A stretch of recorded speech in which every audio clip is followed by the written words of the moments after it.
ক্ষমতাধর মানুষেরা ক্ষমতাধর জায়গা থেকেই আসে। আমি সেই ক্ষমতাবান মানুষদের মধ্যে একজন। তুই ক্ষমতাবান মানুষ? তোকে দেখে তো মনে হচ্ছে না। কথাটা বলা মাত্রই 9mm এর দুটো বুলেট তার বুকের বাম পাশে ঢুকিয়ে দিলাম। গলাকাটা মুরগির মতো ফটফট করতে করতে মুহূর্তের মধ্যে লোকটা মারা গেল। পিস্তলে সাইলেন্সর লাগানো ছিল, যার ফলে গুলি করায় কোনো আওয়াজ কেউ শুনতে পায়নি। কারো চেহারায় লেখা থাকে না সে কতটা ডেঞ্জারাস। পরের দিন সকালে নতুন একটা বাসার সামনে এলাম। অনলাইন বাসা ভাড়া ওয়েবসাইটে দেখলাম বাসা ভাড়া দেওয়া হবে, তাই সময় নষ্ট না করে চলে এলাম। দেখে বোঝা যাচ্ছে এই বিল্ডিং এ অনেক মানুষ আছে। বেশিরভাগ মানুষ চাকরি করেন হয়তো, কারণ বিল্ডিংটি দেখেই বোঝা যাচ্ছে অনেকটা ধনীদের থাকার জন্য একটা বাসা। বাইরে থেকে বাসাটা অনেক ভালো লাগছে, হয়তো ভিতরটা আরো ভালো হবে নিশ্চয়ই। কাকে চাই? গেটে থাকা দারোয়ান বলল। গতকাল রাতে এই বাসায় ওঠার জন্য আমি অনলাইনে রেজিস্ট্রেশন করেছিলাম। তোমাকে দেখে তো এই বাসায় থাকার জন্য সঠিক মনে হচ্ছে না। নিজের চেহারা দেখেছো কখনো? দয়া করে গেটটা খুললে আমি ভিতরে আসতে পারি। বাড়িওয়ালা তোমাকে আজকেই তাড়িয়ে দিবে, মিলিয়ে নিও আমার কথা। তোমার মতন বন মানুষকে কেউ বাসা ভাড়া দেবে না, তাও আবার এমন একটা যুগে। গেট খুলে দিতেছে আর ওই কথাগুলো বলেছে। আমার রুমের চাবিটা মনে হয় আপনার কাছে হবে হয়তো। অনলাইনে সেটাই লেখা আছে, মানে রেজিস্ট্রেশন করার পর আপনার থেকে চাবিটা নেওয়ার কথা বলা হয়েছিল। এই নাও, রুমে গিয়ে আগেই সব ছড়িয়ে ছিটিয়ে রেখো না, কারণ তোমাকে আজকেই বের করে দেবে। উনার কথার কোনো উত্তর না দিয়ে বাসার মধ্যে ঢোকার জন্য সামনে এগোতে লাগলাম। লিফটের কাছে গিয়ে লিফটের জন্য অপেক্ষা করতে লাগলাম। আমার রুমটা অনেক উপরে পড়েছে, পায়ে হেঁটে এত উপরে ওঠার ইচ্ছা নাই। লিফট আসার পর সেখানে ওঠার জন্য পা বাড়াতে যাব, তখন একটা মেয়ে আমাকে ধাক্কা মেরে উঠে পড়লো। মেয়ে বলে কিছু বলতে পারলাম না, ছেলে হলে এতক্ষণে বুঝিয়ে দিতাম আমি কে। আমি উঠতে যাচ্ছিলাম, তখন মেয়েটা বলতে লাগলো, আপনি উঠবেন না, আপনাকে একদমই বন মানুষ মনে হচ্ছে। মেয়েটার কথা শুনে আমি অবাক না হয়ে বলতে লাগলাম, তোমার সমস্যা থাকলে তুমি লিফট থেকে বেরিয়ে যেতে পারো। লিফটে উঠে পড়লাম। লিফট উপরে উঠতে লাগলো। আমার সমস্যা নাই, কিন্তু আপনাকে কেমন জানি দেখাচ্ছে। বন মানুষের থেকে কম নয় আপনি। নিজের শরীরের যত্ন নিতে শিখুন। মাথার চুল এলোমেলো, মুখে দাড়ি গোঁফ অনেক বড় হয়ে গেছে। এই চেহারার উপর আবার কালো একটা চশমা পরেছেন। লিফটটা থেমে গেল। তোমার ফ্ল্যাটে চলে এসেছো, নেমে যাও। আপনার কথায় নামতে হবে? নামবো না। কি করবেন? মেয়েটার সাথে কোনো কথা না বলে আমি নিজেই বেরিয়ে গেলাম। বেশি কথা আমার ভালো লাগে না। মেয়েদের সব থেকে বড় সমস্যা বেশি কথা বলা। একবার শুরু হলে থামতে চায় না। মেয়েটা হয়তো অবাক হয়ে আমার দিকে তাকিয়েছিল, কারণ আমি এভাবে নেমে যাব সেটা হয়তো আশা করেনি। মেয়েটার ফ্ল্যাটের উপরের ফ্ল্যাটটা আমার, তাই সিঁড়ি দিয়ে হেঁটেই নিজের ফ্ল্যাটে গেলাম। রাতে ল্যাপটপ নিয়ে ছাদে বসে কাজ করছিলাম। ডার্ক ওয়েবে নিজের আইডিতে দেখলাম কেউ একটা মেসেজ করেছে। মেসেজের রিপ্লাই দিয়ে বললাম, I can do that. Why you are a killer? This is your work. Yes, but I don't take this kind of job. Sorry. But by mister NK54।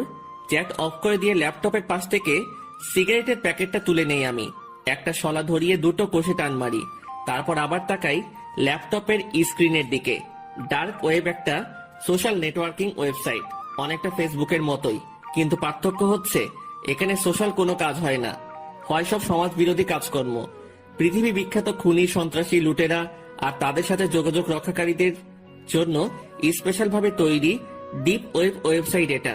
এখানে প্রতিদিন শুধু ব্যবসা হয়, মানুষের জীবন কেনা বেচার ব্যবসা। সাধারণ মানুষ মনে করে যে তারা গুগলের কাছ থেকে যা খুশি তা পেতে পারে, কিন্তু এই ধারণা একদম ঠিক নয়। কারণ ইন্টারনেটের জগৎ অনেকটা আমাদের বাস্তব পৃথিবীর মতোই, যার বেশিরভাগ রূপ সাধারণ কেউ দেখতে পারে না। ইন্টারনেটে ডিপ ওয়েব বলে একটা জগৎ আছে, যেটা অনেকটা পৃথিবীর আন্ডার ওয়ার্ল্ডের মতো। সাধারণ ব্রাউজার দিয়ে সেখানে প্রবেশ করা যায় না, বিশেষভাবে তৈরি ব্রাউজার ব্যবহার করে সেখানে প্রবেশ করতে হয়, আর তার জন্যও প্রয়োজন প্রচুর টাকা। পৃথিবীতে ঘটে যাওয়া 90% হাই প্রোফাইল অবৈধ কাজগুলো আগে এইসব ওয়েবের মাধ্যমে প্ল্যান্ড হয়। এটা একটা ক্রাইম বাজার। টাকার আদান প্রদান, কন্ট্রাক্ট দেওয়া নেওয়া সব হয় এখানে। এছাড়াও আরো যেসব কাজ হয় তা সম্পর্কে সাধারণ কেউ ভাবতেও পারে না। এবার আমার পরিচয়টা দেয়া যাক। আমি তুষার, একজন মাফিয়া, বাংলাদেশের টপ মাফিয়াদের একজন। যে কেউ যখন তখন আমাকে ভাড়া করতে পারে না। প্রত্যেকটা কাজের জন্য আমার নিজস্ব রেট আছে, যা সবার পক্ষে খরচ করা সম্ভব নয়। তাই আমাকে শুধুমাত্র হাই প্রোফাইলের কাজের জন্য ডাকা হয়। যেন তেন কাজ আমি হাতে নেই না। একটু আগে যার সাথে চ্যাট হলো তাকে আমি চিনি না, শুধু তার প্রোফাইল নাম জানি, NK54। শুধুই একটা অ্যাকাউন্টের প্রোফাইল নেম। এই নামের পেছনের ব্যক্তিকে কেউ চেনে না, যেমন কেউ চেনে না আমার প্রোফাইলের মালিককে। কাউকে নিজের নাম ব্যবহার করতে দেওয়া হয় না, শুধু নিজ নামের আদ্যক্ষর আর কিছু নাম্বার। সিকিউরিটির জন্যই এটা করা হয়। আমার প্রোফাইল নেম যেমন AP, মানে হলো ছাদের দরজার পাশে কেউ দাঁড়িয়ে আছে। ল্যাপটপের ডালাটা নামিয়ে দিলাম। কে ওখানে? দেখতে পেলাম সকালকার সেই মেয়েটা দরজার ওপাশ থেকে বেরিয়ে আসছে। আপনি এত রাতে এখানে কি করছেন? মেয়েটা বলল। আমি এখানে কি করছি সেটা নিশ্চয়ই তোমাকে বলবো না। তুমি এখানে কি করতে এসেছো সেটা বলো। কোনো কথা না বাড়িয়ে ল্যাপটপটা হাতে নিয়ে নিজের রুমে চলে আসলাম। ল্যাপটপ অন করে আবার ডার্ক ওয়েবে নিজের আইডিতে ঢুকে পড়লাম। সেখানে FJ423 থেকে একটা মেসেজ এসেছে। তার সাথে কথা বলতে লাগলাম কিছুক্ষণ। একটা ছবি পাঠিয়ে দিল, সাথে ঠিকানা। ছবিটা কোনো মন্ত্রীর ছেলে, তাকে মেরে ফেলতে হবে। ঠিকানাটা বাংলাদেশি বলে রাজি হয়ে গেলাম। So deal? Yup, deal. I will do it. Thanks, I am transferring the amount. Okay. আমার সুইস ব্যাংকের অ্যাকাউন্টে লগ ইন করলাম দ্রুত। লোকটার থেকে আবার মেসেজ আসলো। ডান, ফুল $5 million। সুইস ব্যাংকের অ্যাকাউন্টে দেখলাম $50 লক্ষ যোগ হয়েছে। Okay, got it. Best of luck. Ya, ল্যাপটপে ডালাটা নামিয়ে দিয়ে বিছানায় ঘুমাতে গেলাম। কালকেই মিশন ডান করতে হবে। একটা কাজ বেশি সময় ঝুলিয়ে রাখতে ভালো লাগে না। যত তাড়াতাড়ি কাজটা হয়ে যাবে ততই মজা। মাথা চিন্তামুক্ত থাকে। নিলয়কে মেইল করে মন্ত্রী ছেলের ছবি আর ঠিকানা পাঠিয়ে দিলাম, সাথে লিখে দিলাম আজকের মধ্যে কাজটা সম্পূর্ণ করতে হবে। বিকেলে একটু ছাদে ঘুরে ঘুরে হাওয়া খাচ্ছিলাম। তখন ছাদে প্রবেশ করলো কালকের মেয়েটা। মেয়েটাকে দেখলেই এক প্রকার রাগ চলে আসে, তাই তাকে রেখে ছাদ থেকে নেমে যেতে চাইলাম। চলে যাচ্ছেন যে? মেয়েটা বলল। তোমার সাথে ফালতু কথা বলে সময় নষ্ট করার ইচ্ছা আমার নাই। পিছনে না তাকিয়েই কথাটা বললাম। আমি বুঝি না, আমাকে দেখলে আপনি এমন করেন কেন বলেন তো? যখনই আপনার সামনে আসি তখনই আপনি চলে যান, কিন্তু কারণটা কি? আচ্ছা, তোমার কাজটাই কি ফালতু কথা বলা? আপনি যদি সেটা ভাবেন তো সেটাই। আমি বাড়িওয়ালার মেয়ে, সো সেই হিসাবে আপনাকে কয়েকটা প্রশ্ন করতেই পারি। কখনো না, কারণ রেজিস্ট্রেশন করেই বাসা ভাড়া নিয়েছি। মেয়েটিকে আর কিছু বলার সুযোগ না দিয়ে ছাদ থেকে নেমে পড়লাম। সোজা চলে গেলাম সেলুনে। একদম একজন যুবকের মতো হয়ে গেলাম। চুল দাড়ি গোফ কাটিয়ে একটা হেয়ার স্টাইল, দাড়িগুলো ছোট করে ফেললাম। তবে থুতনিতে থাকা দাড়িগুলো একটু বড় এবং গোফটাও একটু বড় রাখলাম। দেখতে বেশ ভালোই লাগছে। নিজেকে কেন জানি হিরো হিরো মনে হচ্ছে। সেলুন থেকে সন্ধ্যার সময় বাসায় ফিরলাম। গোসলটা করে নিয়ে রান্নাঘরে ঢুকে পড়লাম। আমাদের মতো ছেলেদের একটাই সমস্যা, হয় রান্না করে খাও আর নয়তো বাইরে থেকে খাবার কিনে এনে খাও। তবে সব সময় বাইরের খাবার শরীরের জন্য ক্ষতিকর, তাই নিজেই রান্না করে খাই। রান্নাঘরে ডিম ভাজি করার জন্য ডিমটা ভেঙে ছোট্ট একটা বাটিতে রাখলাম। তখন কলিং বেলটা বেজে উঠলো। এই অসময়ে আবার কে আসলো? হাত ধুয়ে দরজাটি খুলে দিলাম। দেখতে পেলাম সেই মেয়েটি এসেছে। আমি খালি গায়ে ছিলাম, পরনে শুধু একটা 3/4, সারা শরীরে ট্যাটু করা। খালি গায়ে থাকার কারণে সবটা দেখা যাচ্ছে, তাছাড়া জিম করা শরীর। মেয়েটি অবাক হয়ে আমার দিকে তাকিয়ে আছে, হয়তো ভাবছে বর মানুষটা এভাবে মানুষ হলো কিভাবে। মেয়েটির মুখে সামনে তুড়ি বাজালাম। সঙ্গে সঙ্গে মেয়েটি বলতে শুরু করলো, যাক, অবশেষে বন মানুষটা মানুষ হলো। এটা ধরুন, আম্মু আপনার জন্য পাঠিয়েছে। আপনি বাইরে ছিলেন, তাই আম্মু ভেবেছিলেন আপনি রান্না করেননি। নিজেই নিজের আম্মু হয়ে গেলে? মামা মানে কি বলতে চাইছেন আপনি? মানে এটাই বলতে চাইছি যে খাবারটা যেখান দিয়ে নিয়ে এসেছো সেখানে রেখে এসো। কথাটা বলেই দরজা বন্ধ করে দিলাম। মেয়েটি দরজার ওপাশে দাঁড়িয়ে বলতে লাগলো, আপনার জন্য এই খাবারটা এনেছিলাম, কিন্তু আপনি এটা নেবেন না। হয়তো দরজা লাগানো দেখে বুঝতে পারোনি। কথাটা বলেই আমি রান্নাঘরে চলে এলাম। ওপাশ থেকে মেয়েটি একটু জোরে জোরে কথা বলছিল। খাবারটা হয়তো আম্মু পাঠায়নি, তাতে কি হয়েছে? আপনার কথা ভেবেই তো খাবারগুলো এনেছিলাম। খাবারটা নিলে খুশি হতাম। একই কথা। মেয়েটি চিৎকার করে বারবার বলতে লাগলো। আমার কোনো উত্তর না পেয়ে দরজায় লাথি মারতে লাগলো। দরজায় লাথি মেরে লাভ নাই, ওইটা তোমার বাপের টাকাতেই বানানো। একটু চেঁচিয়ে বললাম। দরজায় আরেকটি দ্রুম করে আওয়াজ হলো। তারপরে আর কোনো আওয়াজ শুনতে পেলাম না। বুঝলাম মেয়েটি চলে গেছে। বুঝি না এই মেয়েটি বারবার আমার সামনে কেন আসে। রান্নাটা শেষ করে রাতের খাবার শেষ করে নিলাম। তারপর একটু রেস্ট নিয়ে ল্যাপটপটা হাতে নিয়ে ছাদের দরজার সামনে চলে এলাম। দরজায় দেখছি তালা লাগানো। ব্যাপারটি কিছুই বুঝতে পারলাম না। দরজায় কে তালা লাগালো? যতদূর জানি ছাদের দরজায় তালা লাগানো হয় না, সেটা দিন হোক বা রাত। এজন্য এই বাসায় উঠেছি। বাড়িওয়ালার ফ্ল্যাটের দরজায় কলিং বেল বাজাতে লাগলাম। একটু পর ওই মেয়েটি এসে দরজা খুলে দিল। কি চাই? আমি আপাতত তেমন কিছু চাই না, ছাদের চাবিটা দিলেই হবে। ছাদের চাবি দিতে পারবো না। কেন? অবাক হয়ে বললাম। দিতে পারবো না তো দিতে পারবো না। আজকে রাতে ছাদ বন্ধ থাকবে। কারণটা জানতে পারি?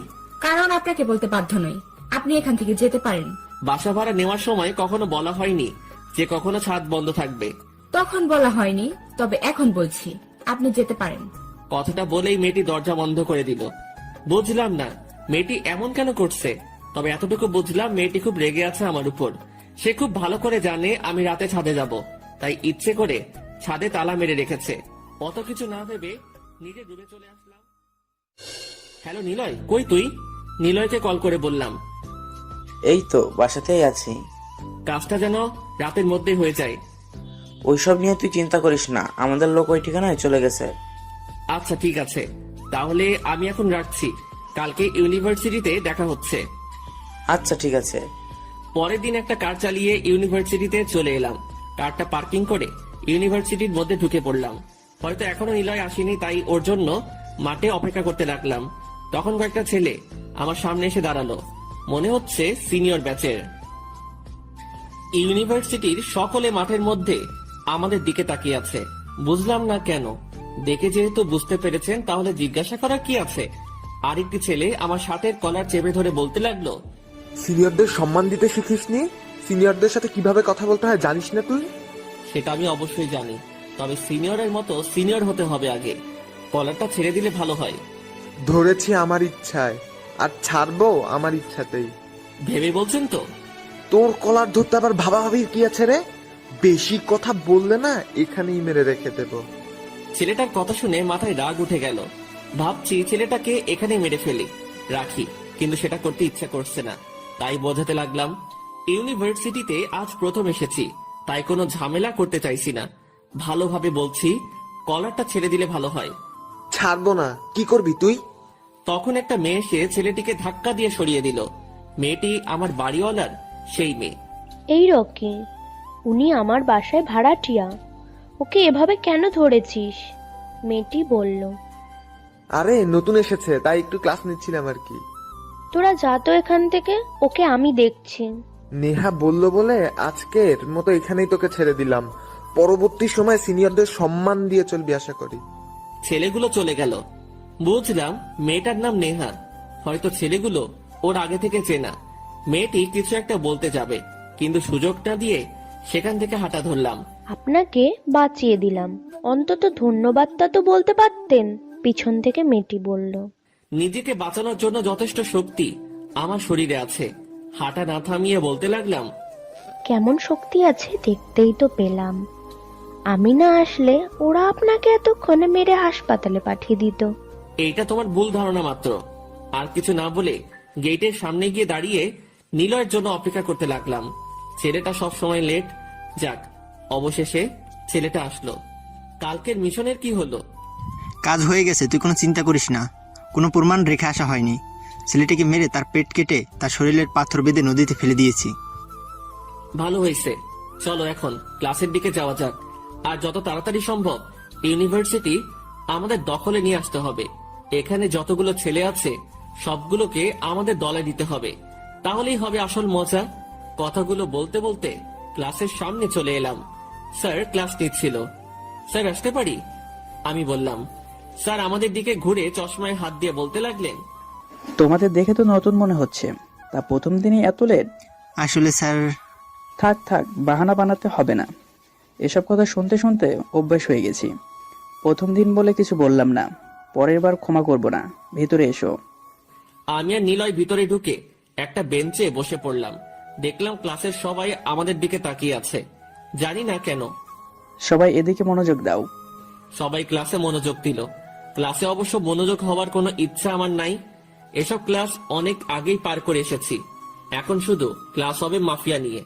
পুরো বাংলাদেশে শুধু একটাই মাফিয়া দল থাকবে, আর সেটা হবে একমাত্র আমাদের দল। পরের দিন আমি ইউনিভার্সিটিতে আসতে একটু লেট করে ফেলি। নিলয় আমার জন্য অনেক আগে থেকে অপেক্ষা করছিল। গেট দিয়ে ঢোকার পর দেখলাম মাঠের মধ্যে কারা যেন মারামারি করছে। সেদিকে এগিয়ে যেতে লাগলাম। দেখলাম নিলয় রকি এবং ওর ছেলেদেরকে ধরে মারতেছে।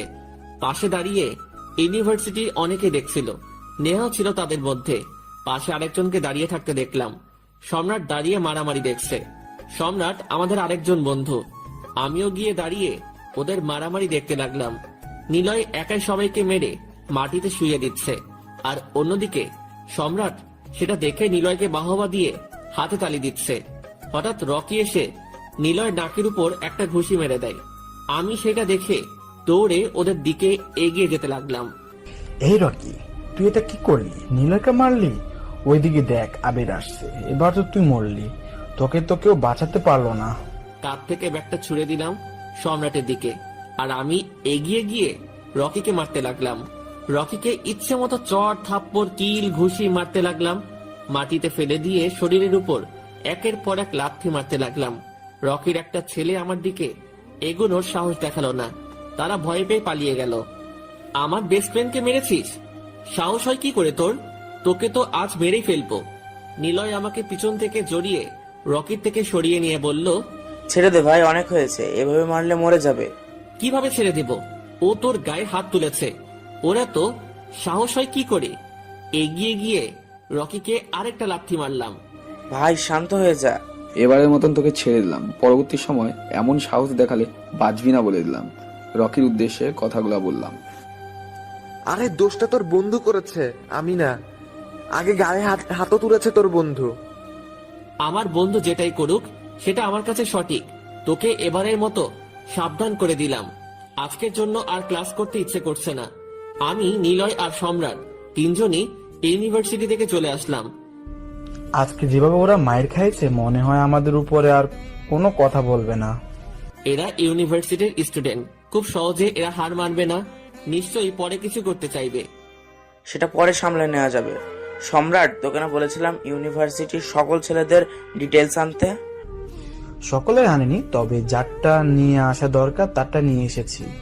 রকি এখানকার টপ, ওর আন্ডারেই সবাই কাজ করে। কারণ রকি হচ্ছে এখানকার কমিশনারের ছেলে, আর ওর চাচা হচ্ছে কমিশনার। ফলে যতই ক্রাইম করুক না কেন বেঁচে যায়। সেজন্য ইউনিভার্সিটি কেউ ওকে কিছু বলতে পারে না, ভয়ে ওর কথাই চলে। এসব নিয়ে আমাদের কোনো চিন্তা নাই।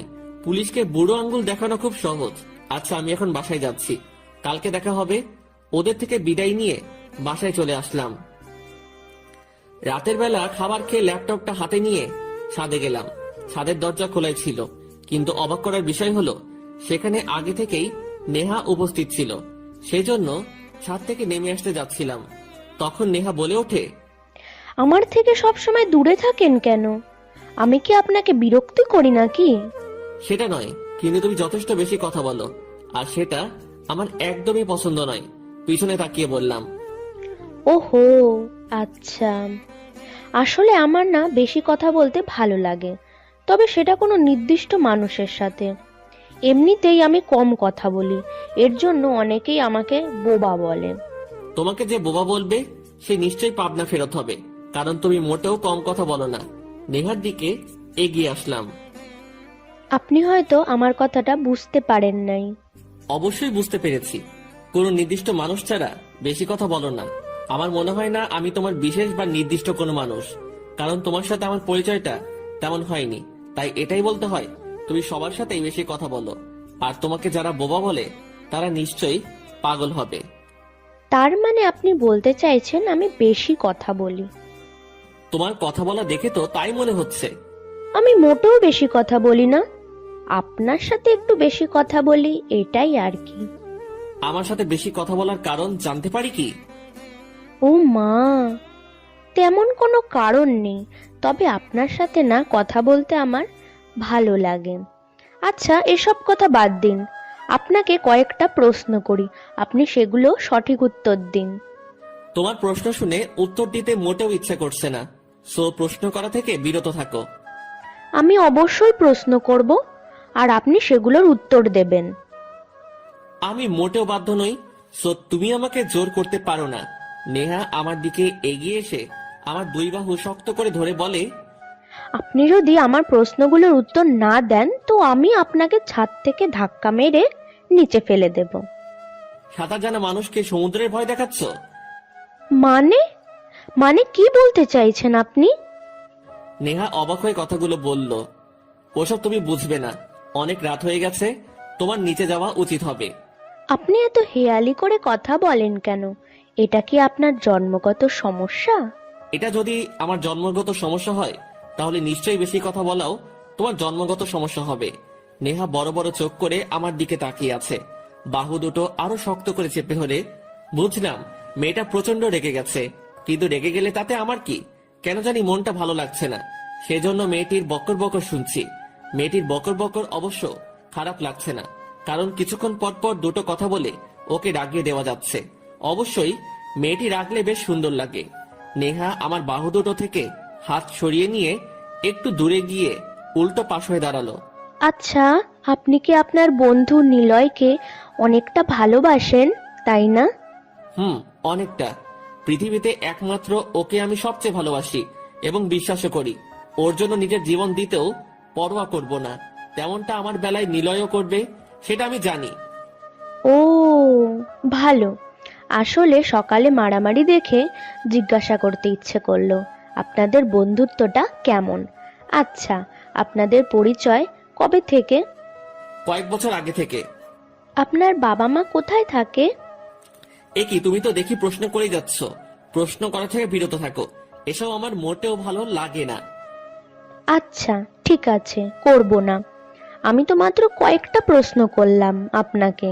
যখন পুলিশ কোনো কেসের জন্য আপনাকে ধরবে তখন বুঝতে পারবেন প্রশ্ন কাকে বলে। তুমি আবারও সাঁতার জানা মানুষকে সমুদ্রের ভয় দেখাচ্ছ? এসব না করে নিজের রুমে গিয়ে ঘুমাও। সেটাই আমার জন্য বেটার হবে, কারণ আপনার নাই হেয়ালি করে কথা বলার ধরনটা মোটেও আমার ভালো লাগছে না। মাথা একদম ব্যথা করছে। রুমে গিয়ে একটা ছোট্ট বড় লম্বা একটা ঘুম দেই। নেহা ছাদ থেকে চলে গেল। আমি ল্যাপটপটা অন করে ডার্ক ওয়েবের জগতে ঢুকে পড়লাম। MRFJ432 কে টেক্সট করলাম, mission done. Thank you and bye. Yeah, bye. Dark web থেকে বেরিয়ে গেলাম। তারপর ল্যাপটপে একটা ভূতের মুভি প্লে করলাম। রাতে ছাদে বসে ভূতের মুভি দেখার মজাই অন্যরকম। তাছাড়া সেটা যদি হয় থ্রিলার কোনো কাহিনী, তাহলে তো জমেই গেল।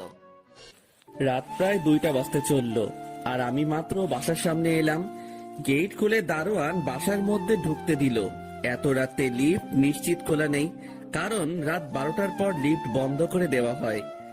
এখন সিঁড়ি দিয়েই নিজের ফ্ল্যাটে যেতে হবে, কিন্তু 12 তলার ফ্ল্যাটে হেঁটে উঠবো কিভাবে, তাও আবার এমন মাতাল অবস্থায়। প্রচন্ড পরিমাণে ড্রিঙ্ক করে ফেলেছি, হাঁটতে গিয়ে নিজের পায়ে নিজেই হোঁচট খাচ্ছি। মেয়েদের মতো হেলে দুলে হেঁটে সিঁড়ির কাছে এসে গান ধরলাম, তারপর উপরে উঠতে লাগলাম। কেন জানি মনে হচ্ছে আমি আমার মধ্যে নেই, হারিয়ে যাচ্ছি আকাশে। 8 তলার ফ্ল্যাটে উঠে গেছি প্রায়। আমার গানের শব্দ শুনে কে যেন হেঁটে নিচে আসতে লাগলো, তার পায়ের শব্দ স্পষ্ট শুনতে পারছি। একটি মেয়ে আমার সামনে এসে দাঁড়ালো। এ তো নেহা, বাড়িওয়ালার মেয়ে, কিন্তু এত রাতে এখানে কি করছে? ঘুমায়নি কেন? মেয়েটি এসে আমার এক বাহু জড়িয়ে ধরে সিঁড়ি দিয়ে আমাকে উপরে উঠাতে লাগলো। আমি নিজের মতো গান বলে চলেছি। আমার মুখের গন্ধে মেয়েটা বারবার নিজের নাক চেপে ধরছে। যখন ড্রিঙ্ক করে নিজের মধ্যে থাকেনি না, তাহলে ড্রিঙ্ক করেন কেন? নেহা বলল। ড্রিঙ্ক করার মধ্যে একটা আনন্দ আছে, ওইটা তুমি বুঝবে না। আমি বুঝতেও চাই না। আগে আমিও বলতাম মানুষ শুধু শুধু নেশা কেন করে, কাউকে ভালোবেসে সুইসাইড কেন করে, কিন্তু এখন আমার কাছে এগুলোর সব উত্তর আছে। শুনবে সেই উত্তর? শুনবে আমার কাহিনী? আপনার থেকে কোনো কিছু শোনার ইচ্ছা আমার নেই। একে তো ড্রিঙ্ক করে এসেছেন, তার উপরে আবোল তাবোল কথা বলছেন। তোমাকে শুনতেই হবে। নিজের ফ্ল্যাটে চলে এসেছেন, রুমে গিয়ে শুয়ে পড়ুন, যান। আমাকে এখন যেতে হবে, অনেক রাত হয়েছে, ঘুমোতে হবে।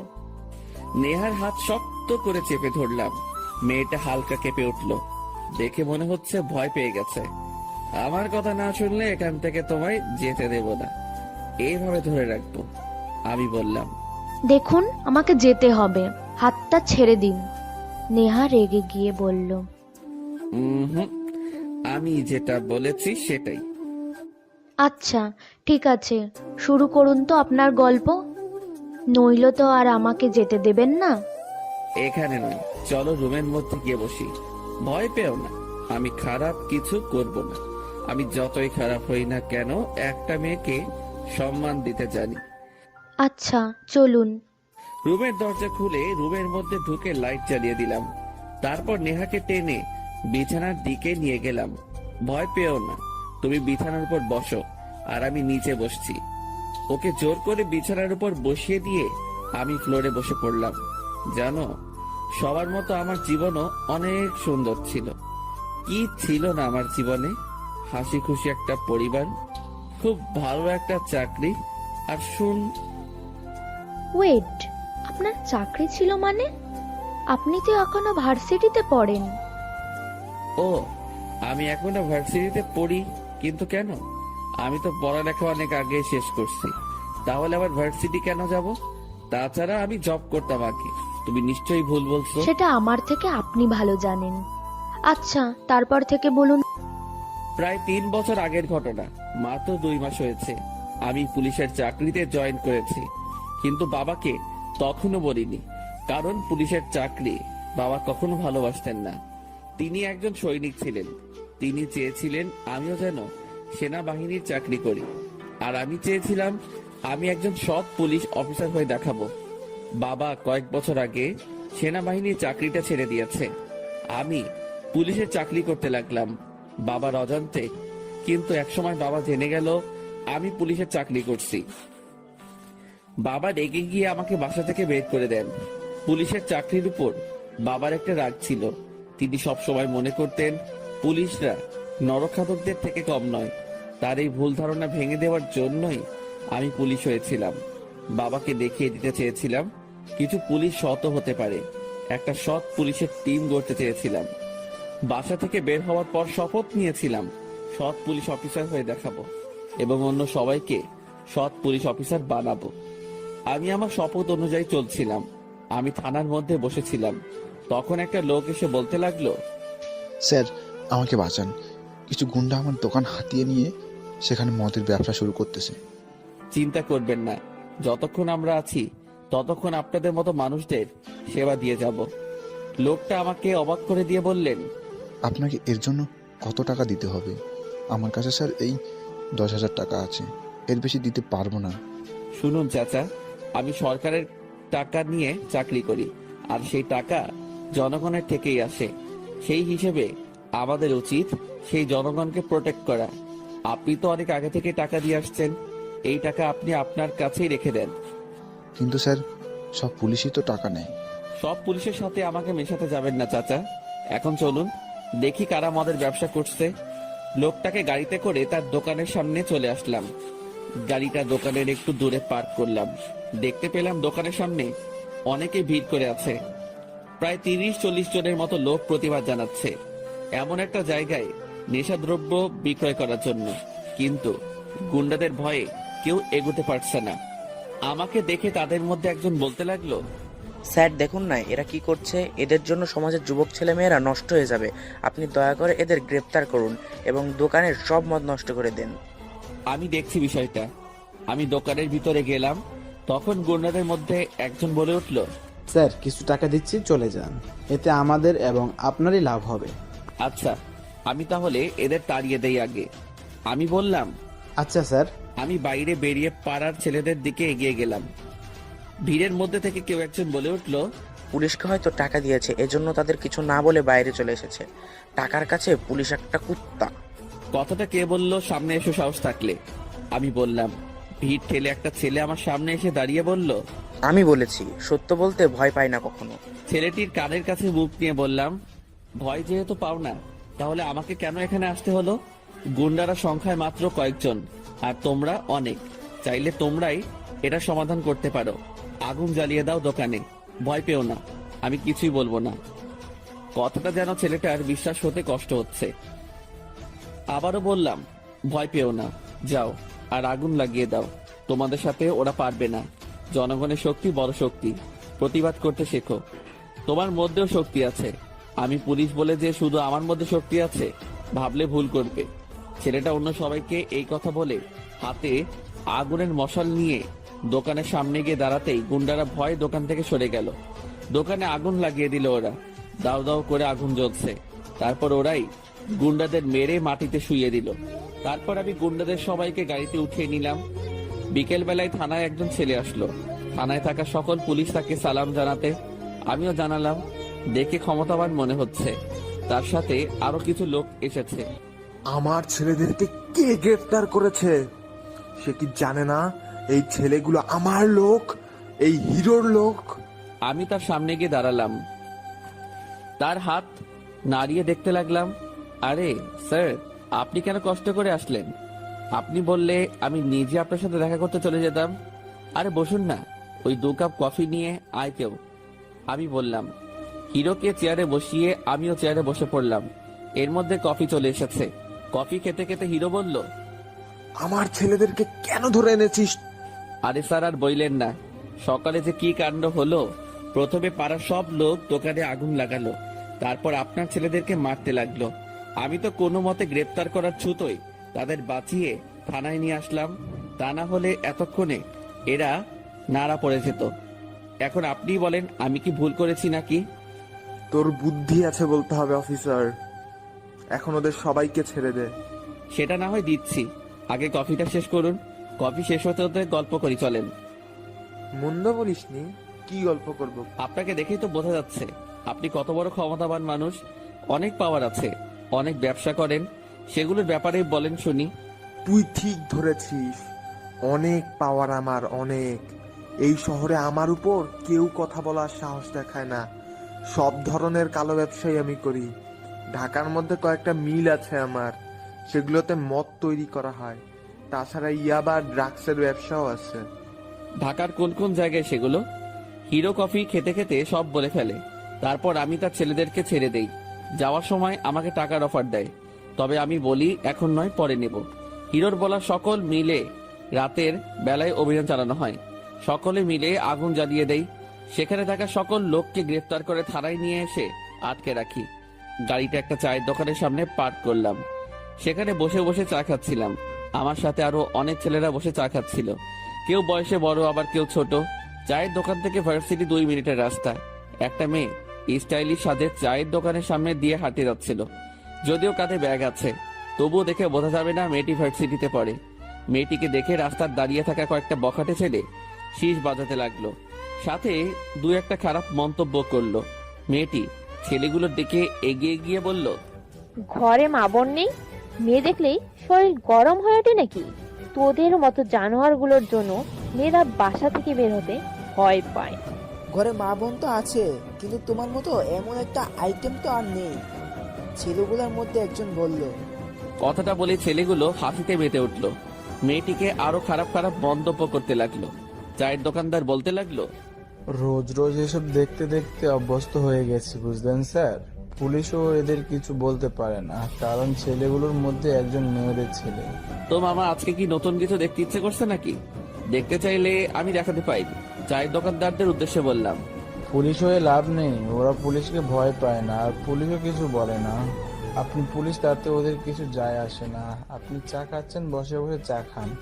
এগুলো আপনাদের পাপের ফল, বুঝলেন মামা। আপনাদের চোখের সামনে এরা ক্রাইম করে বেড়ায়, অথচ আপনারা ওদের কিছু বলেন না। ওরা সংখ্যায় মাত্র কয়েকজন, আপনারা অনেক। আপনারা যদি একবার প্রতিবাদ করার চেষ্টা করতেন, তাহলে এসব ঘটনা আপনাদের রোজ দেখতে হতো না। কে করবে প্রতিবাদ? ওদের পিস্তল আর চুরির ভয়ে কেউই প্রতিবাদ করে না। যে করবে সেই মারা যাবে। তারা ক্রাইম করছে, অথচ পুলিশ কিছু বলছে না। একা কেন প্রতিবাদ করবেন? সবাই মিলে করলেই পারেন, একা কখনো কিছু সম্ভব হয় না। তাছাড়া পুলিশের হাত বাঁধা, কাউকে মেরে ফেললে সেটার হিসেব দিতে হবে। এতই যদি প্রতিবাদ করতে জানেন তাহলে এভাবে বসে আছেন কেন? যান, আপনি গিয়ে প্রতিবাদ করেন, আপনি তো পুলিশ। চায়ের দোকানে বসে থাকা একজন মুরব্বী এই কথাটা বললেন। দেখছি কেউ প্রতিবাদ করতে আসে কিনা। কেউ না আসলে আমি তো আছি। রোজকার ঘটনা থেকে মুক্তি দিয়ে আজকে নতুন কিছু দেখাবো। দেখতে পেলাম কোত্থেকে যেন একটা ছেলে এসে ওই ছেলেগুলোর সামনে দাঁড়ালো। বকাটে ছেলেগুলোর মধ্যে একটা ছেলে বলে উঠলো, ওই কে রে তুই? যা বাক এখান থেকে। ভাগলে এই মেয়েকে নিয়ে তবেই ভাগবো। তুই মনে হয় এখন আমাকে চিনতে পারিস নাই, তাই এরকম কথা বলছিস। অবশ্যই চিনি, তুই মেয়েদের ছেলে, তাতে আমার কিছু যায় আসে না। এরপর থেকে যেন আর কোনো মেয়ের দিকে এইভাবে তাকাতে না পারি সেই ব্যবস্থা করে দেব। তোর সাহস কি করে হয় আমাকে হুমকি দেওয়ার? হুমকি দেওয়ার জন্য মনে সাহস দরকার হয়, আর আমার সাহস এই মেয়েটা। কারণ আমার মন জুড়ে শুধু এই মেয়েটা, ওকে আমি খুব ভালোবাসি। বাপরে, এই যুগে প্রেমিক মজনু পাগলকে পাওয়া যায়। কি ভাগ্য আমার, নিজের চোখে মজনু দেখতে পাচ্ছি। ওর পায়ে একটা চুমু দেওয়া দরকার, তাহলে আমিও মজনু হয়ে যাব। চায়ের দোকানে বসে থাকা সবার উদ্দেশ্যে বললাম, দেখলেন তো সবাই, প্রতিবাদ করতে একজন চলে এসেছে। এখন যদি আপনারা সবাই ওর পাশে গিয়ে দাঁড়ান তাহলে বকাটে ছেলেগুলো এখান থেকে ভাগবে। কিন্তু আপনারা সেটা করলেন না, কারণ আপনাদের মনে ভয় কাজ করে। এই বুঝি মরে যাব? জন্ম যখন হয়েছে মরতেও হবে, মাথায় রাখবেন। কথাটা বলে চায়ের দোকান থেকে বেরিয়ে বকাটে ছেলেগুলোর সামনে গিয়ে দাঁড়ালাম। মেয়েটির প্রেমিক বলতে লাগলো, স্যার দেখুন না, ওই ছেলেগুলো নিশাকে খারাপ খারাপ কথা বলছে। খারাপ জিনিসকে মানুষ যেমন খারাপ বলে, ঠিক তেমনি খারাপ ড্রেস পরা মেয়েকে লোকে খারাপ বলবে, এটাই স্বাভাবিক। মেয়েটি রেগে গিয়ে বলল, মাইন্ড ইওর ল্যাঙ্গুয়েজ স্যার। আপনি পুলিশ বলে যা ইচ্ছা তাই বলতে পারেন না। ড্রেসটা খারাপ কোথায়? এগুলো আজকালকার যুগের ফ্যাশন। বকাটে ছেলেগুলোর মধ্যে একজন বলে উঠল, স্যার আপনার কথায় যুক্তি আছে। এসব মেয়েদের দেখলে তো শুধু দেখতে ইচ্ছে করে, শরীর গরম হয়ে আসে। তুই হয়তো দেখতে পাস নাই, আমি একজন পুলিশ। পুলিশ তো কি হয়েছে? পুলিশকে দেখে আমি ভয় পাই নাকি? এমন অনেক পুলিশ পকেটে নিয়ে ঘুরি। কথাটা বলা মাত্রই ছেলেটার নাকে ঘুষি মেরে দিলাম। ছেলেটার নাক দিয়ে রক্ত পড়ছে। ছেলেটা অজ্ঞান হয়ে মাটিতে শুয়ে পড়ল। ওর সাথে থাকা ছেলেগুলো ভয় দৌড়ে পালিয়ে গেল। আশেপাশে সবাই আমাদের দিকে এগিয়ে আসলো। কি বলছিলে যেন তুমি? এগুলো আজকালকার যুগের ফ্যাশন। এই ফ্যাশনের জন্যই আজ এত ধর্ষণ। নারী হয়ে যখন জন্মেছো তখন নিজেকে হেফাজত করা তোমার দায়িত্ব। নিজেই নিজেকে ধর্ষকের কাছে তুলে দিচ্ছ। কি বলতে চাইছেন আপনি? আমাকে পর্দা করতে বলছেন? পর্দা করলেই ধর্ষণের হাত থেকে বেঁচে যাব? কই, নুসরাত তো পর্দা করত, তাহলে সে কেন বাঁচলো না? সেই শিশুগুলোকে কেন ধর্ষণ করা হলো, যারা এখন পর্যন্ত ভালো করে বুঝতে শিখলো না? আসলে নারী হয়ে জন্ম নেওয়াটাই খারাপ ভাগ্য। নারী তুমি এভাবে চলো না, ওভাবে চলো না, বলতে গেলে নারীর কোনো স্বাধীনতাই নেই। তার মানে তুমি বলতে চাইছো তুই পর্দা না করে ধর্ষকের হাত থেকে বেঁচে যাবে? পর্দা করা নুসরাত এবং কতগুলো শিশু ধর্ষণ হয়েছে বলতে পারবে? 100টা ধর্ষণের মধ্যে হয়তো 5 জন শিশু আর 5 জন হয়তো পর্দা করত। এখন বলতে পারবে বাকি 90 জন কেন ধর্ষণ হলো এবং 5 জন শিশু আর 5 জন পর্দা করা নারী কেন ধর্ষণের শিকার হলো? তোমার কাছে হয়তো উত্তর দেই, কিন্তু আমার কাছে আছে। ওই 10 জনকে নিশ্চয়ই ধর্ষকেরা আগে ধর্ষণ করেনি। আগে ওই 90 জনের মধ্য থেকে ধর্ষণ করে, তারপর এই 10 জনকে করেছে। কারণ ওই 90 জন ছিল বেপর্দা করা নারী। তাদের চলাফেরা এবং খোলামেলা ড্রেস পরার জন্যই তারা ধর্ষণের শিকার হয়। তাদের দেখতে না পেলে নিশ্চয়ই তার ধর্ষণ হতো না। ধর্ষণ ওই 90 জনকে ধর্ষণ করে তৃপ্তি পেয়ে ধর্ষণের নেশায় থাকে। তখন কে পর্দা করে আর কে শিশু সেটা তাদের মাথায় থাকে না। তখন তারা নরপিশাচের সমান হয়ে যায়। নরপিশাচরা যেমন মাংস আর রক্তের গন্ধ পেলে ক্ষুধার্ত হয়ে ওঠে, তেমনি ধর্ষকেরা নারী দেখলেই তাদের শরীর গরম হয়ে ওঠে। ধর্ষণের আরেকটি মূল কারণ হচ্ছে পরিবার। মেয়েটির পরিবার যদি তার মেয়েকে শাসন করত, সেই মেয়ে নিশ্চিত এমন ড্রেস পরার সাহস পেত না, পর্দা করত বাইরে বের হলে। ছেলেটির বেলায়ও পরিবারের সমস্যা, কারণ যেই বয়সে সন্তানের কাজ শুধু পড়াশোনা করা, সেখানে তারা তাদের সন্তানকে দিয়ে বসে অ্যান্ড্রয়েড ফোন। তাদের সন্তান সেই ফোন নিয়ে কি করে সেটা তাদের দেখার দরকার নেই। ফোন কিনে দিয়ে বেঁচে গেছে। তাদের সন্তান রাতের আধারে মোবাইলের নীল আলোয় চোখ মিলিয়ে চলে যায় পর্নোগ্রাফি সাইটে। ছেলেগুলো পড়াশোনা বাদ দিয়ে পড়ে থাকে নানান গেম এবং পর্ন নিয়ে, যার ফলে মস্তিষ্কের মধ্যে জমা হতে থাকে নারীর প্রতি চাহিদা। খারাপ বন্ধুদের সাথে মিশে নেশাগ্রস্ত হয়ে পড়ে। ধীরে ধীরে তারাই হয়ে ওঠে আজকের সন্ত্রাস আর ধর্ষক। তুমি মেয়ে হয়ে জন্ম নিয়েছ, এটা তোমার সৌভাগ্য। নারী কখনো দুর্বল নয়, দুর্বল তাদের মন। পৃথিবীর শুরু থেকে পুরুষকে সঙ্গ দিয়ে এসেছে নারীরা। নারীদের ভালোবাসা আর সহযোগিতা একজন পুরুষকে করে তুলেছে শক্তিশালী এবং পরিপূর্ণ। নারী ছাড়া পুরুষ মূল্যহীন, আবার পুরুষ ছাড়া নারীও মূল্যহীন। তবে পুরুষের থেকে নারীর সম্মান অনেক উচ্চতায়। সেই নারী যদি দুর্বল হয়ে পড়ে, তাহলে কিভাবে একজন পুরুষকে সে অনুপ্রেরণা যোগাবে? নারী হয়ে যখন জন্ম নিয়েছ, তখন নিজেকেই নিজের হেফাজত করতে হবে। কখনো নিজেকে নুসরাত বা ওই শিশুগুলোর সাথে তুলনা করে বোকামি করো না। নুসরাত হয়তো বাঁচতে পারিনি, তবে তুমি হয়তো বাঁচতে পারবে। ওই শিশুগুলো হয়তো বাঁচতে পারিনি, তবে তোমার সন্তান হয়তো বাঁচতে পারবে। তুমি যেমন হবে, তোমার সন্তান ঠিক তেমনই হবে। নিজে বাঁচো এবং অন্যকে বাঁচাও। আচ্ছা, ভুল হয়ে গেছে স্যার, আমাকে ক্ষমা করে দিবেন। সত্যি আমি খুব বোকা মেয়ে, না হলে এমন ড্রেস কেন পরবো যেই ড্রেস আমাকে অন্যকে খারাপ করবে? মেয়েটি বলে। বুঝতে পেরেছো, এটাই অনেক। আমি চলি এখন, অনেক কাজ আছে। আর এইটাকে মাটিতে পড়ে থাকা মেয়রের ছেলে, ওকে থানায় নিয়ে যেতে হবে। স্যার আপনি একটু ভালো করে দাঁড়ান, আপনাকে একটা স্যালুট করি। ছেলেটির স্যালুট করা দেখে সকলে এগিয়ে এসে স্যালুট করতে লাগলো। সত্যি খুব ভালো লাগছিল। এই ঘটনাটা আমার জীবনের সেরা মুহূর্তগুলোর মধ্যে একটা হয়ে থাকবে। সবার উদ্দেশ্যে একটা উপদেশ থাকবে, প্রতিবাদ করতে শিখুন। জনগণ রুখে দাঁড়ালে মাস্তান শিকারে ধুলো মাত্র। সব পুলিশ যে টাকাওয়ালা মানুষের পাঁচটা কুত্তা, সেটা ভাবলে ভুল করবেন। মেয়রের ছেলেকে সঙ্গে করে থানায় চলে আসলাম, তারপর তাকে জেলের মধ্যে ঢুকিয়ে দিলাম। আকিব বলতে লাগলো, স্যার আপনি কাকে গ্রেপ্তার করে এনেছেন? ইনি তো মেয়রের ছেলে। কেন? মেয়রের ছেলে বলে কি ও শাস্তি পাওয়ার যোগ্য নয়? দোষ যে করবে শাস্তি সেই পাবে। স্যালুট স্যার, আপনার মতো একজন পুলিশ অফিসার আমাদের অনেক দরকার ছিল। এখন থেকে আমরা অন্যায়ের বিরুদ্ধে লড়ব।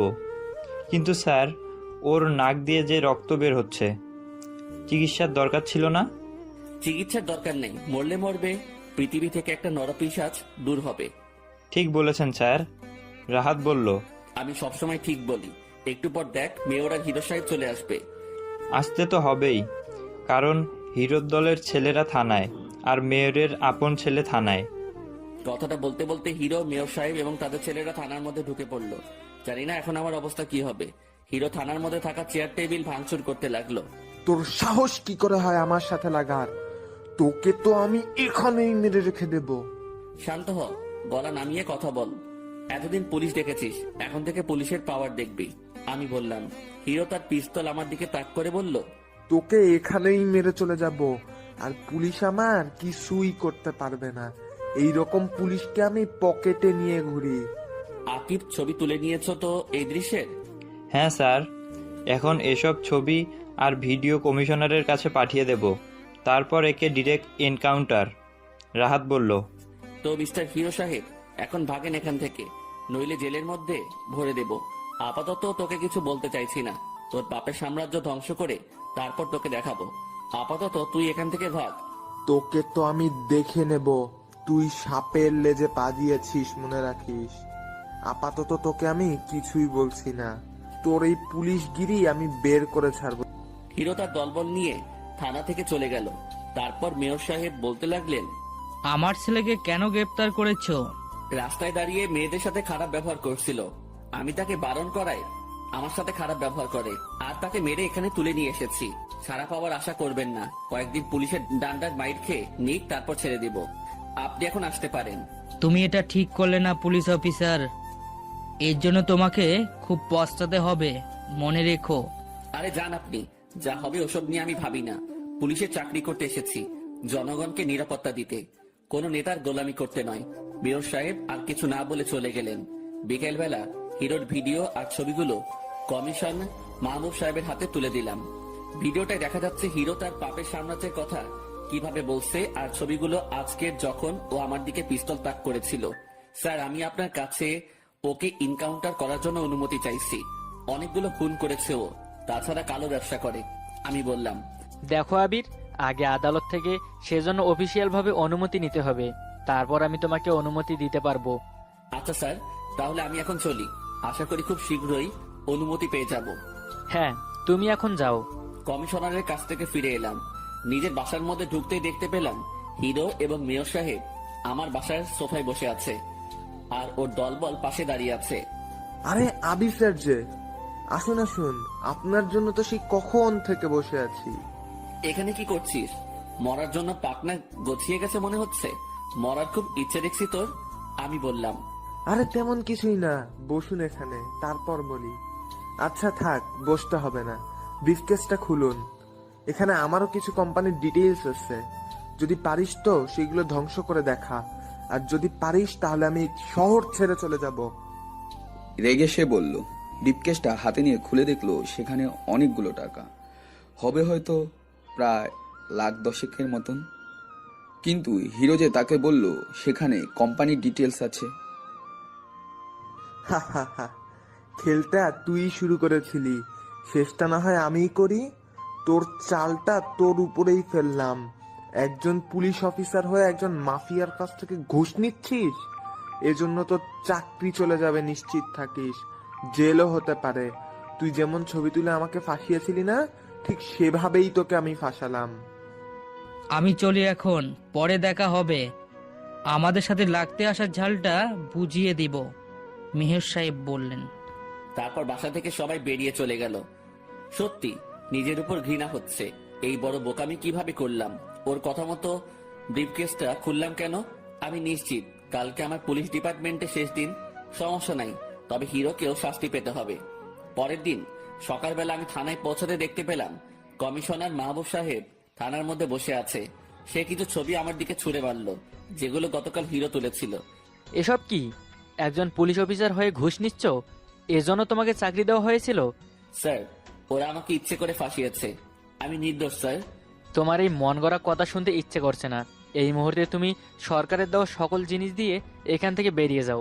তোমার মতো অফিসার আমাদের ডিপার্টমেন্টে লাগবে না। স্যার সমস্যা নাই, আমি চলে যাচ্ছি, কিন্তু হিরোর একটা ব্যবস্থা নিশ্চয়ই করবেন। ওর বিরুদ্ধে প্রমাণ আমি আপনাকে গতকাল দিয়েছিলাম। আমার চাকরি গিয়েছে তাতে দুঃখ নাই, কিন্তু ওর একটা ব্যবস্থা করুন। তুমি আমার কাছে ওর বিরুদ্ধে প্রমাণ কখন দিলে? আর তুমি সেই প্রমাণ হিরোকে দিয়ে ঘুষ নিয়েছো? বুঝলাম, আর কিছু বলে লাভ নাই, কারণ কমিশনার সাহেব হিরোর টাকার কাছে বিক্রি হয়ে গেছে। আমি যখন চলে আসতে যাচ্ছিলাম তখন কমিশনার সাহেব আমার কানের কাছে এসে বললেন, সবার সাথে লাগতে নেই বুঝলে, হিরোর মতো লোকদের সাথে তো আরো নয়। আশা করি ভবিষ্যতে কথাটা মাথায় রাখবে। তারপর আমি বাসায় চলে আসি। বাসার সামনে দেখলাম হিরো তার দলবল নিয়ে দাঁড়িয়ে আছে। স্যার, ও আপনাকে ডিপার্টমেন্ট থেকে তাড়িয়ে দিয়েছে।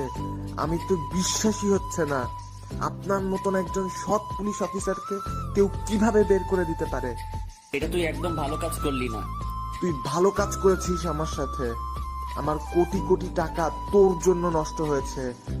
আপাতত তোকে ছেড়ে দিচ্ছি, আগামীকাল পর্যন্ত সময় দিচ্ছি তোকে। যদি শহর ছেড়ে চলে না যাস তাহলে তোকে আমি জানে মেরে দেব। বুঝলে অফিসার আবির, যত তাড়াতাড়ি পারো এই শহর ছেড়ে চলে যাও, এটা তোমার জন্য ভালো হবে। তুমি তোমার মতো থাকো আর আমরা আমাদের মতো। এই কালো ব্যবসাগুলো হিরো একার না, এতে আমি কমিশনার এবং কমিশনার ভাই মন্ত্রীও আছেন। আশা করি বুঝতে পারছো কি বলতে চাইছি আমি। হিরো তার দলবল নিয়ে চলে যায়। খুব ঘৃণা হচ্ছিল নিজের উপর। বারবার শুধু বাবার কথা মনে পড়ছিল। বাবা সেদিন ঠিকই করেছিলেন আমাকে বাসা থেকে তাড়িয়ে দিয়ে। সেদিন পুলিশে চাকরি করার জন্য বাসা থেকে বের হতে হয়েছিল, আর আজ পুলিশে চাকরি করার জন্য এইভাবে অপমান হয়ে ডিপার্টমেন্ট থেকে বের হতে হলো। সেদিনের পর শহরে আর থাকার ইচ্ছে হচ্ছিল না। বাবা মা এবং বোন গ্রামের বাড়ি চলে গিয়েছিলেন আমাকে তাড়িয়ে দেবার পর। ভাবলাম বাবার কাছে ফিরে যাব, কিন্তু নিজের প্রতি ঘৃণা হচ্ছিল প্রচুর। সেজন্য বাবার কাছে গেলাম না, সোজা আমেরিকা নিলয়ের কাছে চলে গেলাম। সেখানে ওর সাথে থাকতে লাগলাম। ধীরে ধীরে নিলয় সম্পর্কে জানতে লাগলাম। ও একদম সিরিয়াল কিলার, টাকার বিনিময়ে যে কাউকে খুন করতে পারে। আমিও ধীরে ধীরে ওর পথে হাঁটতে লাগলাম। ভালো মানুষ হয়ে যেহেতু পৃথিবীতে থাকা মুশকিল, তাহলে খারাপ মানুষ হয়ে সবার ভয়ের কারণ হয়ে বেঁচে থাকবো। আমেরিকা থেকে 2 মাস হলো ফিরেছি। এর মধ্যে 16টা খুন করে ফেলেছি টাকার বিনিময়ে। 16টা খুনের জন্য প্রায় 600 কোটি টাকা পেয়েছি। সবগুলো খুন করেছি নেতাদের এবং তাদের ছেলেদের, আর নয়তো কোনো বড় বিজনেসম্যানদের। আমেরিকা থেকে দেশে ফিরে এসেছি শুধু একটা কারণেই, হিরো এবং ওর সাথে থাকা সবাইকে পৃথিবী ছাড়া করব, আর ওর পাপের সাম্রাজ্য ধুলোয় মিশিয়ে দেব। আজকে কমিশনার মাহবুব সাহেবকে শেষ করেছি, ধীরে ধীরে সবাইকে শেষ করব। কল্পনার জগৎ থেকে ফিরে এলাম, জীবনের কাহিনীটা বলতে বলতে ঘুমিয়ে পড়লাম। সকালে যখন ঘুম ভাঙলো তখন নিজেকে আবিষ্কার করলাম বিছানায়। ফ্রেশ হয়ে নিয়ে ভাবছি রান্না করব, কিন্তু তখন কলিং বেলটার আওয়াজ ভেসে আসতে লাগলো কানে। দরজা খুলে দেখতে পেলাম সেখানে নেহা দাঁড়িয়ে আছে, হাতে সেদিনের মতো আজকেও টিফিন বক্স। কি ব্যাপার, আজকেও টিফিন বক্স হাতে দেখছি? সেদিনের কথাটা হয়তো তোমার মনে নাই। সেদিনের কথা তো আমার মনে আছে, কিন্তু কালকে রাতের কথা কি আপনার মনে আছে? কালকে রাতের কথা মানে?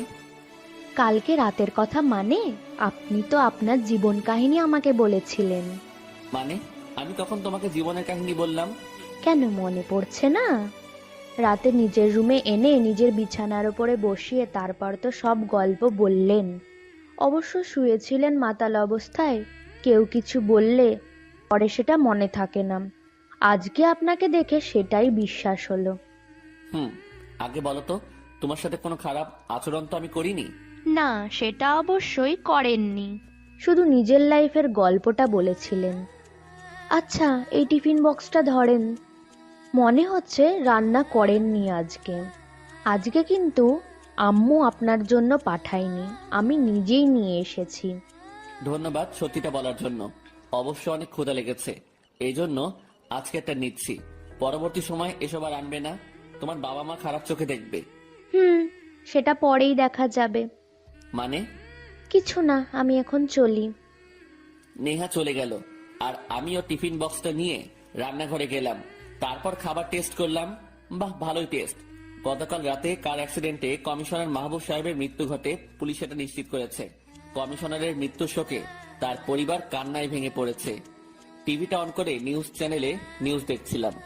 নিউজ চ্যানেলে যেই মেয়েটা কথা বলছে তাকে আমি খুব ভালো করে চিনি। ওর নাম জেনি। কলেজ লাইফে একসাথে পড়াশোনা করেছি। অনেকদিন পর তার চেহারা দেখলাম, হয়তো সে আমায় ভুলে গিয়ে অন্য কাউকে বিয়ে করে নিয়েছে। বাচ্চাও থাকবে নিশ্চয়ই। কতই না স্মৃতি পড়ে আছে ওর সাথে, সেগুলো কখনো ভোলার মতো নয়। মানুষও গিরগিটির মতো রং বদলাতে শুরু করেছে। গিরগিটি রং বদলায় বাঁচার জন্য, আর মানুষ রং বদলায় নিজে ভালো থাকার জন্য। কিছু মানুষ হয় ধূমকেতুর মতো, তারা জীবনে হঠাৎ করে এসে জীবন থেকে সবকিছু কেড়ে নিয়ে চলে যায়। ওর কথা ভাবতেই কেন জানি খুব ভালো লাগে, কিন্তু ওর কথা ভাবলে যে আমি স্মৃতিকাতর হয়ে পড়ি। আমার চোখের কোণা দিয়ে জল গড়িয়ে পড়তে লাগলো, সেটার পাত্তা আর দিলাম না। নিজের চোখের জলটা মুছে নিলাম। নিজের চোখটাও আমাকে ধোকা দেয়।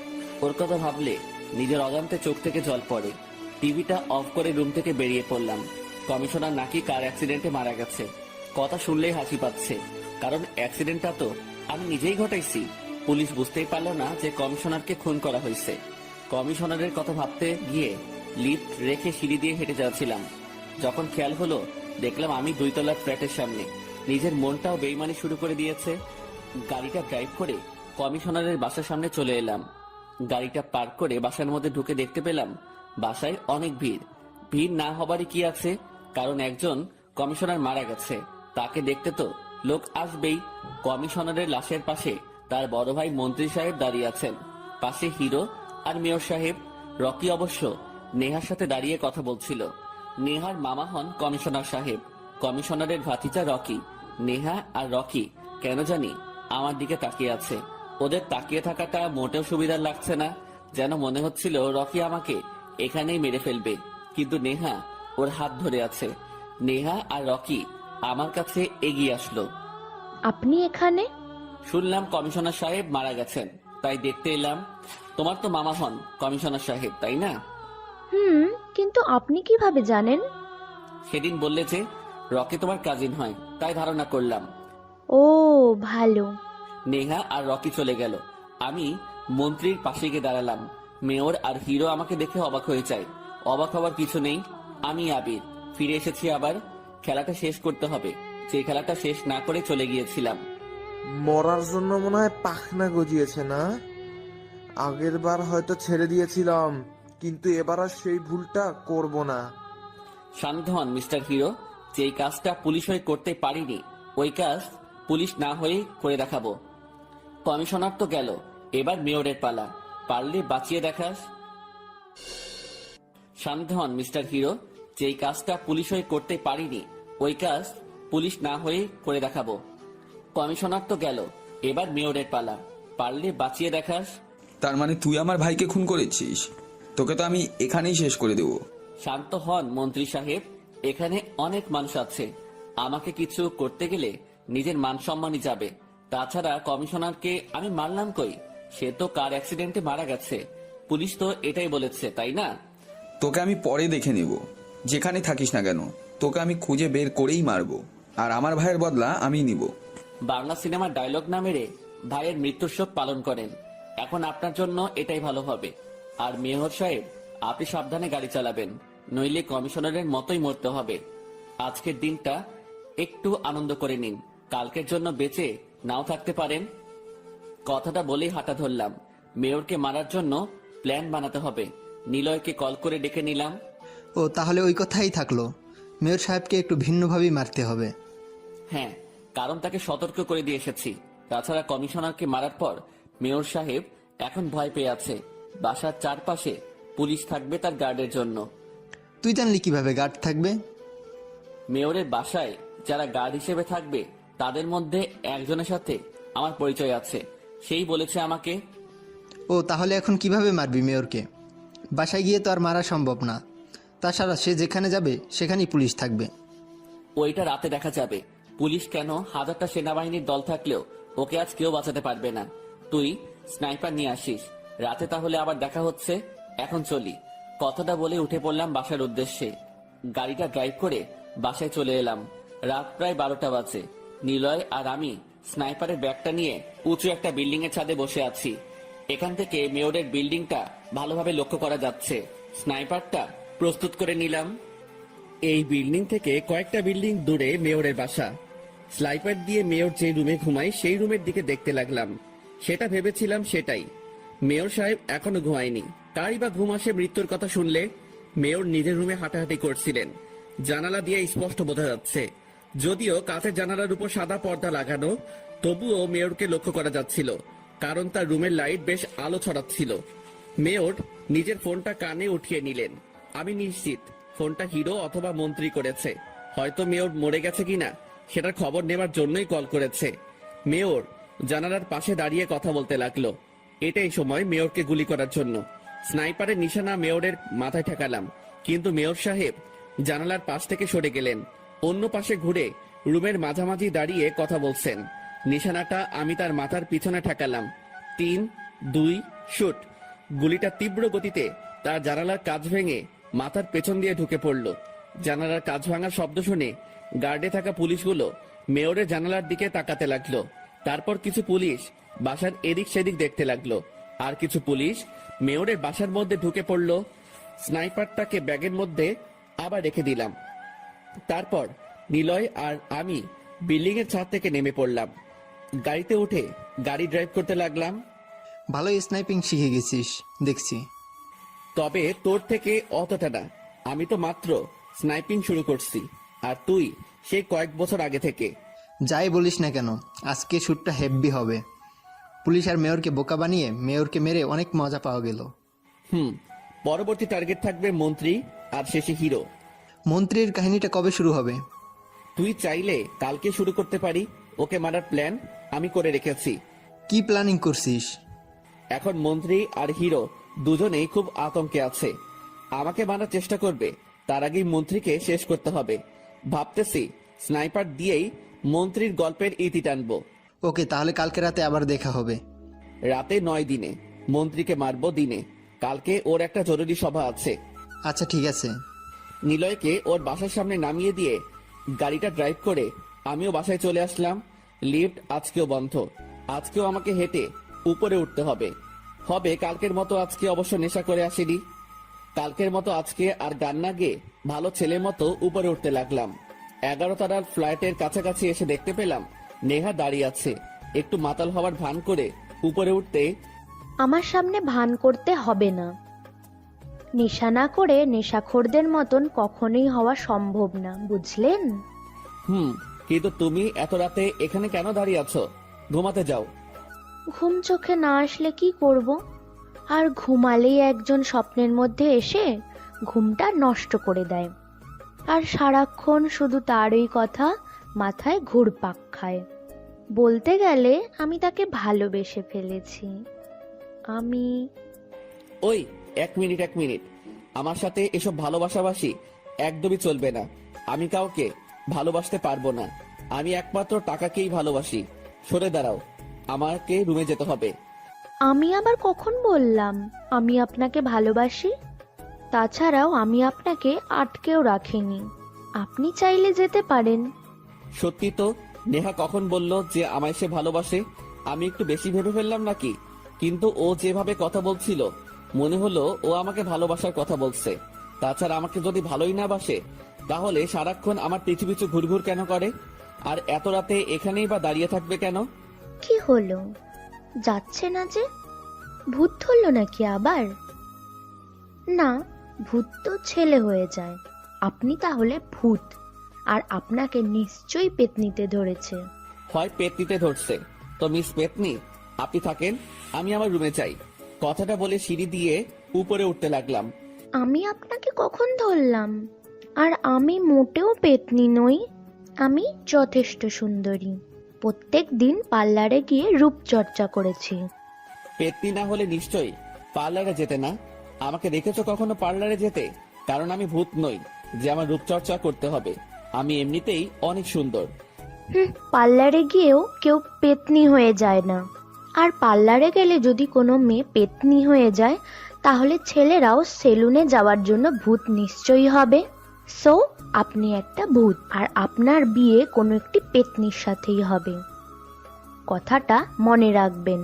কথাগুলো বলেই মিস পেতনি মানে নেহা রাগ দেখিয়ে নিজের ফ্ল্যাটে ঢুকে পড়ল। মেয়েদের বুঝে ওঠা খুব কষ্টকর বিষয়। এই ধরুন, এদের কান্না করতেও সময় লাগে না, আবার হাসতেও তেমন সময় লাগবে না। মেয়ে মানুষ বড়ই অদ্ভুত, তবে পুরুষ মানুষ তার থেকেও অদ্ভুত। নেহার কথা বলা, আমার প্রতি কেয়ার, ওর চলাফেরা বলে দিচ্ছে ও আমাকে ভালোবাসে। ভালোবাসে বললে ভুল হবে, প্রায় অনেকটাই আমাকে ভালোবাসে। কিন্তু সেটা ও স্বীকার করতে চাইছে না। করবে বা কি করে? একটু আগে যে কতটা ওকে বলেছি, এরপরও কেউ আমাকে ভালোবাসতে চাইবে না নিশ্চয়ই। এমনটা একটা মানুষ পেয়েও যদি আপনি তাকে ভালো না বাসেন তাহলে আপনার থেকে বোকা এবং পাগল আর কেউ হবে না। কারণ ও আমার কাজ আর অতীত জানে। এতটা খারাপ মানুষকে ও ভালোবাসতে তার সমস্যা হচ্ছে না। আমার প্রতি ওর কেয়ারগুলো ধীরে ধীরে ওর দিকে আমাকে টেনে নিচ্ছে। কেন জানি মনে হচ্ছে নেহাই আমার বাকি জীবনে চলার পথের একমাত্র সঙ্গী। এসব না ভেবে নিজের রুমে চলে গেলাম ঘুমানোর জন্য। পরের দিন সকাল 10টার পর রুম থেকে বের হচ্ছিলাম, তখন নেহার সামনাসামনি দেখা হয়ে যায়। কই যাচ্ছেন এত সকাল সকাল? একটা জরুরি কাজ আছে, তাই একটু বের হচ্ছি। আপনার আর কি কাজ? টাকা নিয়ে মানুষের প্রাণটা নিতে পারেন, শুধু একবারও তাদের কষ্টটা বোঝার চেষ্টা করেন না। তাদেরও পরিবারে হয়তো বাচ্চা কাচ্চা আছে, আছে একটা সুন্দরী বউ আর বাবা মা।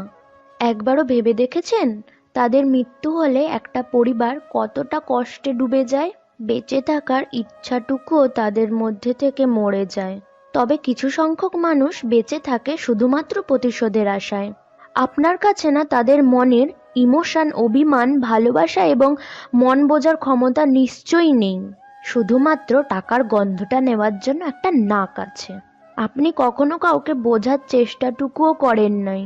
মানুষের ভিতরেও নাকি একটা মন থাকে, আর সেই মনটায় সবাই নাকি কিঞ্চিত পরিমাণে হলেও ভালোবাসা জমা থাকে। তবে আপনার মধ্যে সেটা কখনোই বিদ্যমান দেখলাম না। নেহার বলা কথাটাই কেন জানি মনে হচ্ছে অনেকটা কষ্ট লুকিয়ে আছে। তবে কিসের কষ্ট সেটা আমি বুঝতে পারলাম না। তোমার কি হয়েছে সেটা আমি জানি না, তবে আমার সম্পর্কে তোমার আরো কিছু ধারণা লাগবে। আমাকে এখন যেতে হবে। তো যান না, আপনাকে আটকে কে রেখেছে?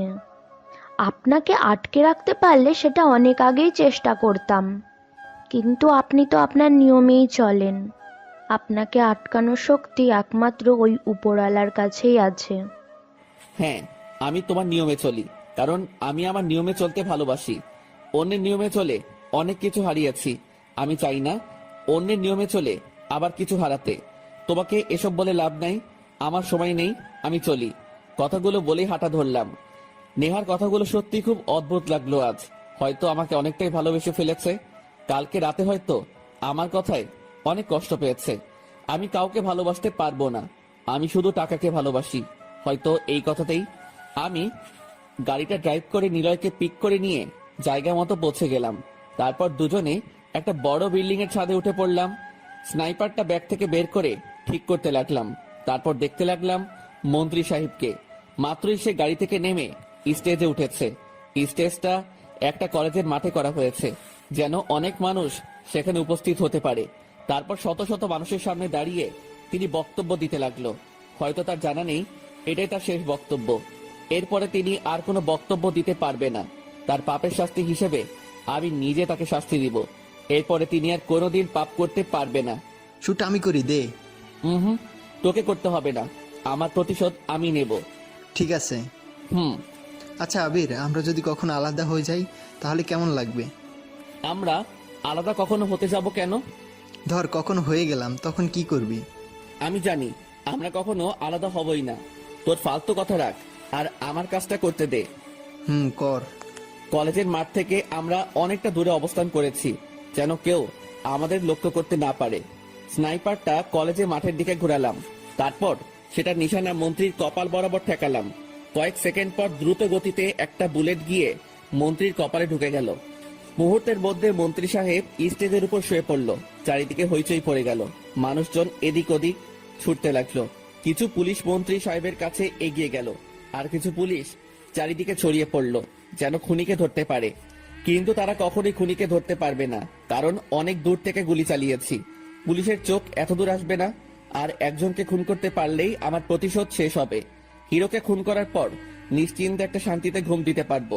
প্রতিশোধের আগুন মানুষকে শান্তিতে ঘুমাতে দেয় না, সারাক্ষণ শুধু প্রতিশোধের কথা মাথায় ঘুরতে থাকে। হঠাৎ পিছন থেকে একটা বুলেট ছুটে এসে আমার পিঠ দিয়ে ঢুকে বুক দিয়ে বের হয়ে গেল। পিছনে ঘুরে দেখার সুযোগটাও পেলাম না বুলেটটা কে ছেড়েছে। তার আগে ছাদ থেকে পড়ে গেলাম। আমার শরীরটা বাতাসে ভাসতে লাগলো, মাথায় শুধু ঘুরতে লাগলো কে বুলেটটা ছুড়েছে। ছাদে তো শুধু নিলয় আর আমি ছিলাম, অন্য কেউ তো সেখানে ছিল না। কিন্তু নিলয় আমাকে কেন মারবে? ওর সাথে আমার কোনো শত্রুতা তো ছিল না। নিলয় আর আমি দুজনেই খুব ভালো বন্ধু, একে অন্যের জন্য জান পর্যন্ত দিয়ে দিতে পারি। ছাদে তো আর কেউ ছিল না, তাহলে কি নিলয় আমাকে মারার জন্য বুলেট ছুড়েছে? কিন্তু এটা করে ওর লাভটা কি হবে? তাহলে কি আমার সব টাকা পয়সা ও হাতিয়ে নেওয়ার চেষ্টা করছে? হঠাৎ আমাদেরকে আলাদা হওয়ার কথাটা কেন বললো? তাহলে কি নিলয়ই আমাকে বুলেট ছুড়েছে? আর ভাবতে পারছি না নিলয়কে নিয়ে। আমার প্রতিশোধ নেওয়ার কথা মনে পড়ে গেল। আমি আমার প্রতিশোধ নিতে পারলাম না, তার আগেই হয়তো দুনিয়া ছেড়ে চলে যাচ্ছি। মুহূর্তে আবার নেহার কথা মনে পড়ে গেল। মেয়েটা আমাকে খুব ভালোবাসে।